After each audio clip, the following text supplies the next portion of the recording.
G'day. My name's Alan Gamble. Welcome to another episode of Aussie Box Office Charts, where we're counting down the top 10, as well as digging into everything that's gone on this week. Regretting You opens at top spot with $1.6 million for a current total of just over $2 million, fighting hand in hand with Chainsaw Man, the movie, Reze Arc, with $1.1 million for a current total of $1.3, taking second spot. Black Phone 2 drops down to third in its second week of release, dropping 28%, bringing in another $1 million for a current total of $2.7 million. Springsteen, Deliver Me From Nowhere, delivered not a lot, just under $1 million in its opening week for a current total of just over $1 million. That is a lot softer than I was expecting based on recent music biopics, but we'll dive into those numbers a little bit later, as well as Chainsaw Man, comparing that to the other animes. It's no Demon Slayer, but, it's still solid. And rounding out the top 5 is One Battle After Another with another $450,000. Its fifth week in the top 10, dropping another 27% in its fifth week for a current total of $7.6 million. Moving on to 6 through 10, we have Tron Ares moving down to number 6 with another $400,000. Its third week in release, dropping 54%, another pretty hefty fall, for a current total of $4.3 million. Roofman drops down to number 7 in its second week of release, dropping 32%, with another $400,000 for a current total of $1.2 million. The Bad Guys 2 sits at number 8 with another $280,000. Its sixth week in release, dropping 18% for a current total of just over $15 million. The Travelers rounds out number 9, its third week in release, dropping another 36%, another $200,000 for a current total of $1.5 million. And rounding out the top 10, we have Thamma. It's a Hindi language horror comedy from India, all about vampires, werewolves. Apparently there's a supernatural comedy universe in India, and this was the latest installment of that, setting up some new crossovers. The trailer looks kind of bananas. I might actually check it out if I get time at one point, but it brought in $175,000 for a current total of just over $200,000, rounding out the top 10. So let's take a look at a chart we've looked at a lot recently, but it has a new entry: the anime theatrical release opening weekends in Australia. So we can see there, we just had Demon Slayer, the movie Infinity Castle, opening to $4 million. Chainsaw Man, the movie Reze Arc, opened to $1.1 million, which puts it ahead of recent entries like Suzumi and the other Demon Slayer movies that were not full movies. It put it ahead of Dragon Ball Super Superhero and Jujutsu Kaisen 0. It was higher than Your Name, but it's still not miles above. Let's sort them high to low, and we can see exactly where it sits. So it's sitting right there, almost dead in the middle, on par with The Boy and the Heron from 2023, and just ahead of Jujutsu Kaisen 0 from 2022.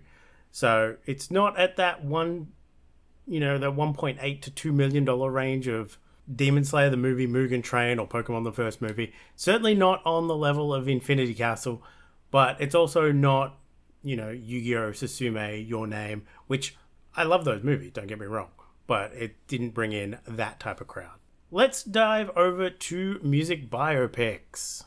So this is the historical record of music biopics and their opening weekend in the Australian domestic box office. I went back as far as I could, and I found as many of the big name ones as I could. So starting with 1996, we had Shine. I could not find an opening weekend gross for Shine. It's on here in case we ever look at the total gross, which I was able to find. We had Ray opening to $700,000. Walk the Line in 2005 opened to just under $3 million. Then we had a lot of low performers like Notorious, La Vie en Rose, and The Runaways. I really liked The Runaways, the movie. I caught it recently for a challenge movie, but obviously it didn't do that well at the box office. We have Jersey Boys, and then we started to get that new wave of really big music biopics. Jersey Boys, Straight Outta Compton, opened to $4.5 million. Bohemian Rhapsody opened to $6.8 million. Rocketman opened to $4.5 million. And Elvis, obviously, opened to $6.7 million. Now, some of those are Aussie movies as well, which helps. But even recently, Bob Marley One Love opened to $2 million. A Complete Unknown opened to $1.4 million. Better Man opened to $1 million.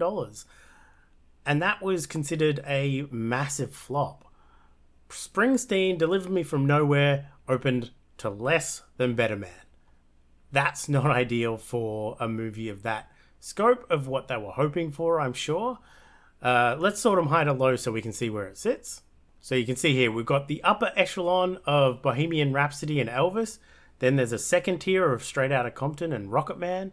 And then you have the rest. And trailing right down there is Springsteen, Deliver Me From Nowhere, just ahead of Ray from 2004, unadjusted for inflation. So if we adjusted these numbers for inflation, Springsteen would look even worse.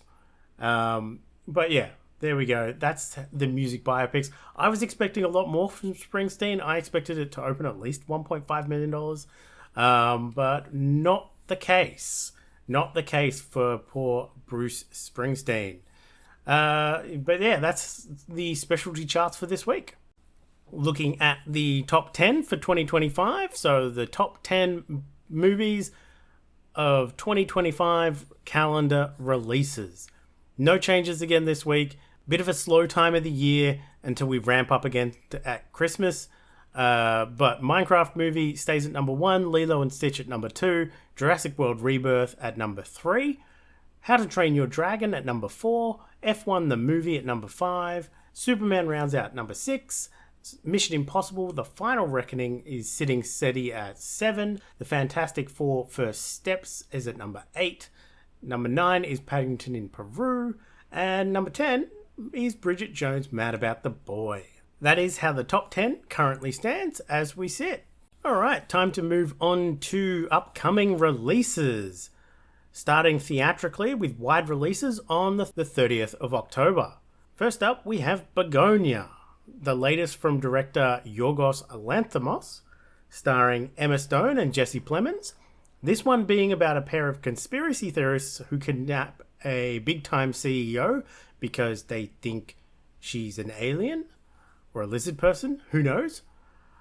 We also have Good Fortune, a new comedy from Aziz Ansari, starring the same, as well as Keanu Reeves, Seth Rogen, Keke Palmer, and Sandra Oh. I think this one is a spin on the body swap movie trope, but this one is involving an angel, so we'll see how it goes. I am going to try and catch that on the weekend. We have Kiss of the Spider Woman, directed by Bill Condon, starring Diego Luna and Jennifer Lopez.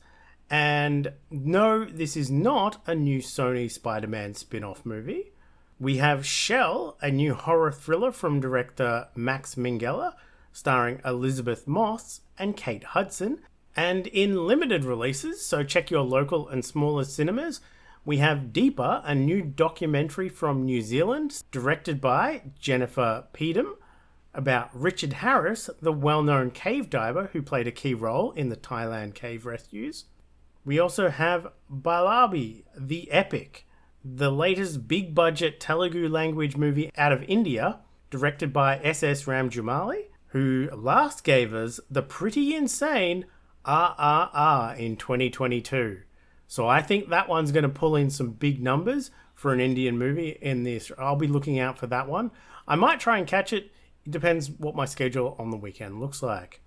Moving across to streaming, we have Header, a new movie on Amazon Prime directed by Nia DaCosta, starring Tessa Thompson, and you can catch that one on October 29th on Amazon Prime. We have A Ballad of a Small Player, another Netflix release that had a short theatrical release a couple of weeks ago that I missed, so I'll be catching this one. It's directed by Edward Berger, starring Colin Farrell, Fala Chen, and Tilda Swinton, also on October 29th. In returning series, we have The Witcher Season 4 on October 30th, returning on Netflix, returning without Henry Cavill, so we'll see how that goes. I know a few people that are completely opted out and are not going to be tuning in to this latest season, but I will, to see how good or bad it ends up being. We have Star Wars Visions returning for its third season on Disney Plus on October 29th. We also have Has Been Hotel returning for its second season on October 29th on Amazon Prime. So that's what's upcoming this week. Hopefully something there floats your boat.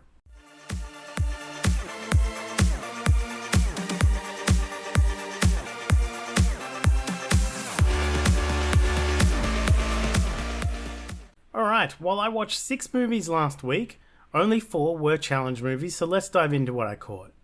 First up was Beyond the Infinite 2 Minutes, directed by Junta Yamaguchi, starring Kanzari Tosa and Akira Yakuza.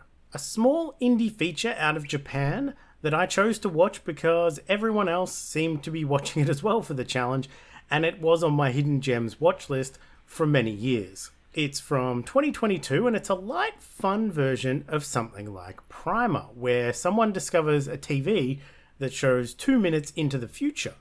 And it's a great little gem of a movie, a lot of fun, highly recommend if you want something light and fun that involves time travel, sort of. Next up was a rewatch of Cloud Atlas from 2012, directed by Lana and Lily Wachowski, and starring a huge number of people, but including Tom Hanks, Halle Berry, Hugo Weaving, Bae Doona, among many, many other names. A massive epic spanning a multitude of time periods with heaps of individual but connected stories.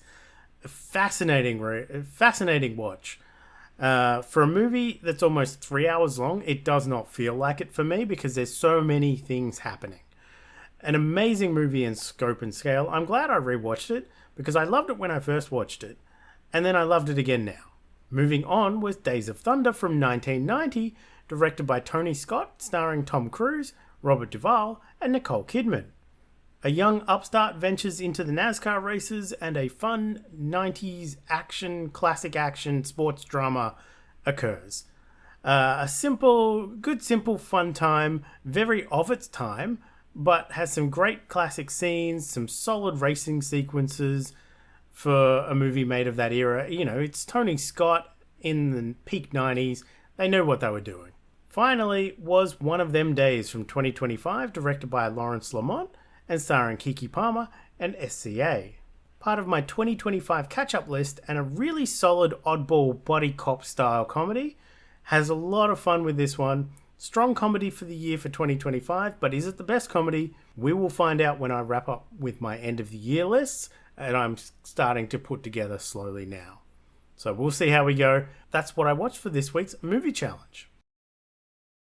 This week's challenge is the theme of masks. So we have things that include heroes and villains, heists have a common mask, anything masquerade-y, or disguises in general, or horror, which I'm probably not going to touch on because I don't do a lot of horror.